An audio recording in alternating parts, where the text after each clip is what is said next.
who are you? Who are your passion in the work with the men? Who are you? Yeah, is the question. That's the question I'm asking myself for at least 30 years. And that's how I came to this work with man. That's how I came to Osho. You know, I lived in Germany in the 80s. I was working as an engineer. Can you imagine building cars, computer code programming? And I was sitting in front of the TV as I do right now one evening, and I just started to listen to my own mind, you know, all the thoughts going on. And I was so shocked about it that my mind sounded like a computer, you know, that I decided there on the spot, I'm going to leave Germany. I'm going to quit this very well-paid job at the BMW, and I'm going to travel around the world.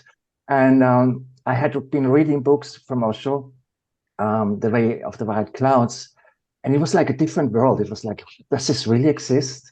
And so I said, I have to go there, you know, I have to check it out. And that very shy, introverted German engineer came to the gates of the Osho commune. And he was like, I couldn't believe it, you know, it was like a different dimension. And it felt a bit like now life starts, because I traveled around the world basically searching for meaning or for purpose, because it was pretty boring, my German life there. And when I opened this gate with all the colors and people from all over the world, you know, from Japan, from Brazil, from Germany, from Italy, from Spain, and beautiful people inside and outside, beautiful and smart and rebellious, and you know, the whole thing. I was just standing there kind of, my God, you know.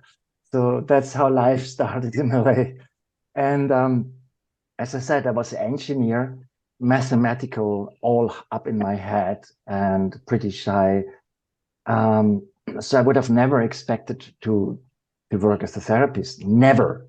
But after a week, I think the leaders there came up to me and said, "Don't you want to do a Osho counseling training?" I said, "Me, no." But I did it, and then at the end was a 3 months everyday training. And at the end, a few people were chosen. I never expected that I would work at the Osho commune in India, but I think I was one of 3 people that I choose after and said, me. So it didn't come out of my ambition. It was a calling, I would say. And then slowly there I started to do many different workshops and seminars. And the most important one is the men's liberation, which, yeah, it's my passion. So I hope that I could tell you more about my life, but I think that was a good summary. Maybe a few words more, that this part of the work.